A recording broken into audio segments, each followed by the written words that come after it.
breaking goes back, as far as I know, talking to founders of the dance, no later than 73. And these are breakers who used to break mainly on top.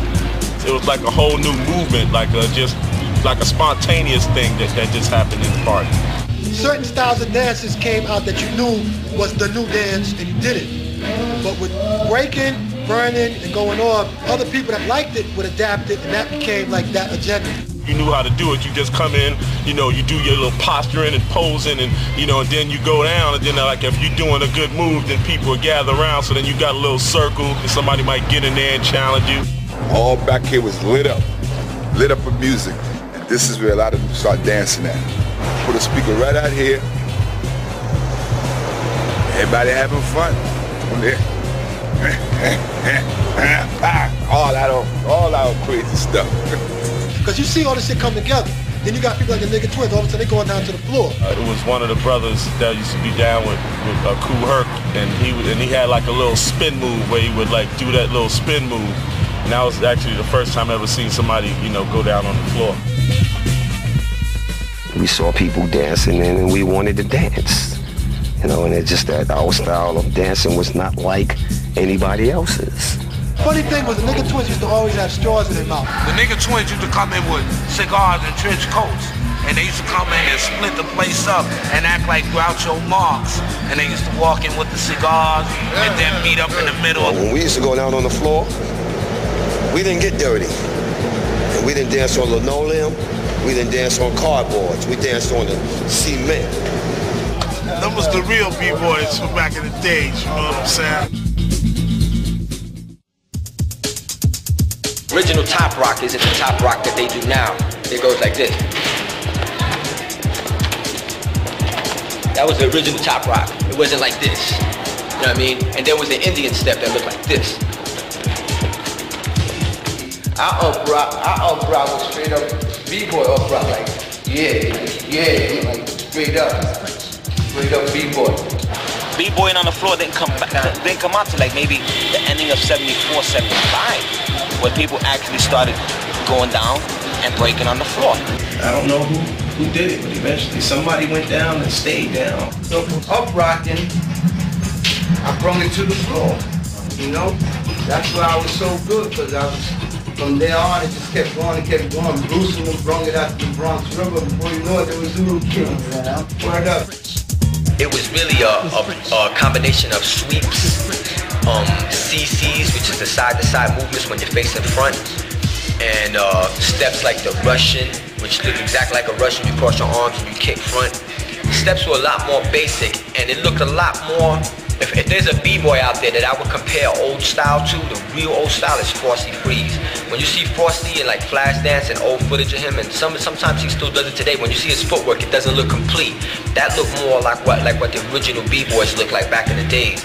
They used to do a style that I hardly see anyone do, which is more like jerky type of, it wasn't like a six-step, this is how it goes. It was a little more sporadic and wild spirit, like boom, freeze and blah, blah, you know what I'm saying? And then with the godfather of hip-hop, myself, Africa Bambaataa, you had what you call the Zulu Kings.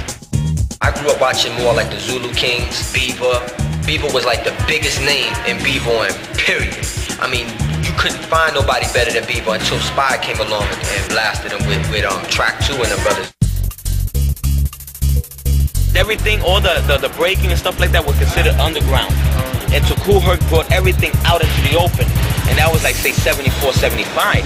All the underground stuff, all the in-house, all the hallway dances, and all the house party dances were brought out to the street. And the more they took it to the street, the more nationalities got involved in it. It was no longer an Afro-American thing. The Hispanic took to the dance.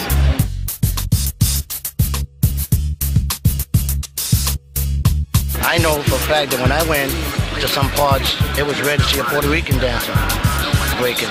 And when they did, it was like, oh shit, check out the Puerto Rican B-boy, A lot of people used to call it like, like the Latinos, Moreno means black, they'd be like, yo, that's that Moreno style, and that's the original style of B-boy.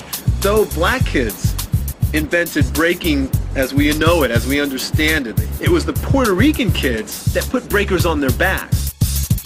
Batch is one of the first Hispanic breakers ever. Don't forget, I'm 35 years old, eh? Salso was the crew where basically we all came out of. The first all Hispanic breaking crew. After Salso, Batch started up the TBB crew, and they were a big crew. We was one of the best breakdancing crews out there.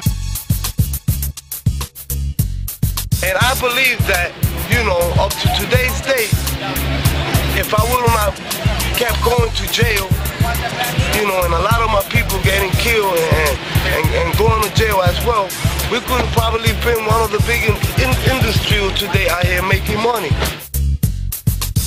Swipes in the air that you see legs do, that was originated by my partner Spy, who I consider the best breaker I have ever seen break. That's undisputable. I mean, whoever knows breaking, that name has to come up.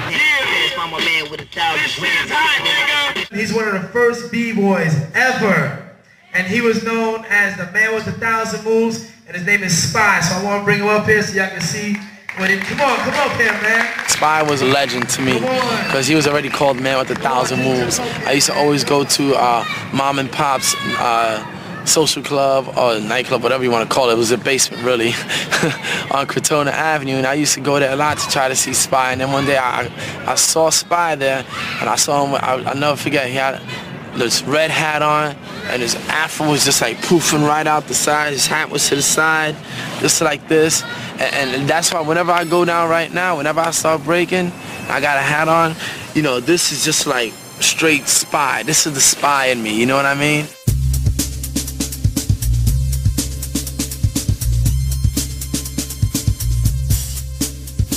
When they would tell me stories about Spy, I would look in the sky and be like, trying to picture myself with it, trying to put myself there, you know, like in the gymnasium, in the church.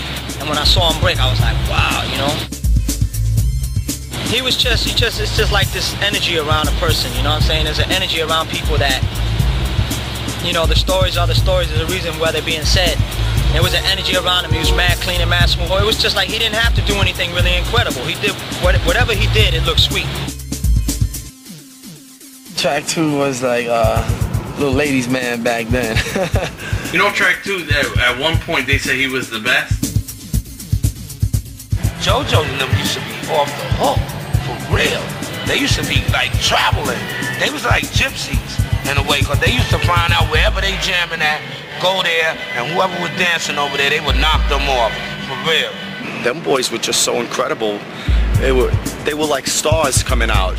These brothers would come out dressed, you know, not like bums like a B-boy was. Usually all bummy dressed. These guys would be dressed nice, and boom, they'd come out and they were like stars. Yo, there goes JoJo, there goes Spy, there goes Jimmy D. There goes Ollie, there's track 2 right there with his big old track nameplate. Those are the brothers that made up the moves. All the moves that you see nowadays come from the root of those people.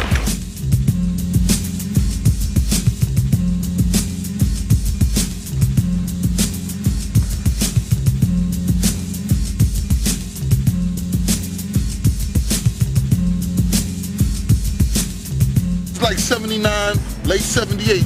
By then, a lot of black brothers weren't really dancing anymore. The disco scene killed breakdancing. In the disco scene, the DJ couldn't throw in no beats. He had to keep that.